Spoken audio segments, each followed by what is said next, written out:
Hey gang, welcome to another edition of Doc's Dumpster, where it's a review of the movie Drop Dead Fred. This one is about a woman named Elizabeth whose life is completely fallen apart. She's trying to get back with her ex-husband, and she lost her job, and it just seems like she is having the worst time of her life. So she realizes she may have to move back in with her domineering mother. Yeah, you can tell she's excited about that. Elizabeth every once in a while has these flashbacks to when she was a little kid and she was introduced to an imaginary friend named, of course, Drop Dead Fred. And as most imaginary friends would do, Fred got Elizabeth into a lot of trouble. In fact, at one point, Elizabeth had to have Fred go into a jack-in-the-box because her mother wanted it to happen because, well, she was tired of Elizabeth always blaming her imaginary friend on all the cause of trouble and everything like that was happening around the house. Walls being smeared and furniture being destroyed and that sort of thing. Well, as she gets older, well, just like I said, she's having a really bad day. Her soon-to-be ex-husband Charles is not wanting to be back with her, and she has to move back in with her mom, and she's realizing that life is just really crappy. In fact, it has been ever since Fred was put in the jack-in-the-box. So one night, Elizabeth releases Fred, and as you would guess, everything goes crazy all over again. Except this time around, with Elizabeth being a grown-up, nobody's really quite sure to believe that her imaginary friend is back and causing her life to be torn apart and turned completely upside down. So she decides that she decides that maybe trying to work things out with her ex-husband might not be a bad idea when he comes over to her place.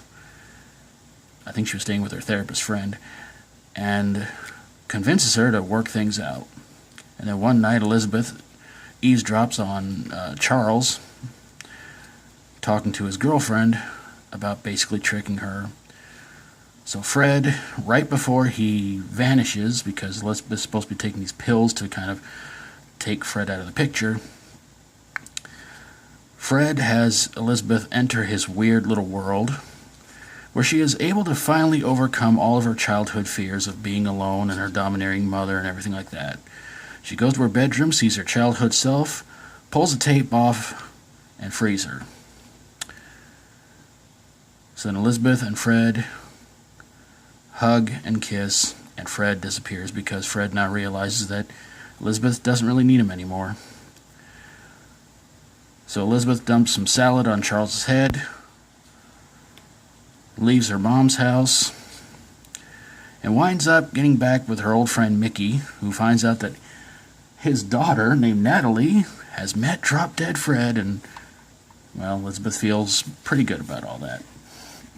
The movie stars Phoebe Cates, Rick Mayall, I think that's how it's pronounced, Carrie Fisher, Tim Matheson, and Bridget Fonda. Now, does this movie belong in a dumpster? No, I don't think so.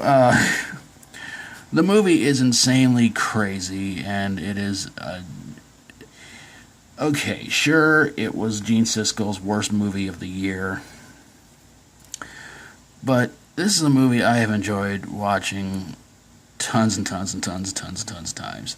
The special effects are wacky, but not great. I mean, back then they were pretty crazy and fun. Sure, there are a lot of annoying moments in this movie, like when Fred and all the other imaginary characters of these other kids were going to therapy get together and do a mock vomiting in the in the waiting room. And okay, sure, thought it was a little bit gross that Elizabeth picked her nose and wiped a booger on Charles after leaving him. But but the movie's fun, and Rick Mayall was just he was hilarious in the movie, and he was just like a freaking laugh a minute. I enjoy this movie. I think everybody played their parts really, really well in the movie, and I would recommend it if you haven't seen it, which it's been out for over 20 years. So if you haven't seen it, give it a watch. And if you have seen it, love to hear from you guys in the comments below. But there you guys have it, a review of Drop Dead Fred. Didn't go to the dumpster. And if you like my videos, feel free to subscribe. And if you have, and if you can think of a movie that you think belongs in the dumpster, whether imaginary or real, send it my way and I'll get on it ASAP. Thank you guys so very, very much for watching. And until next time, as always, stay strong and rock on.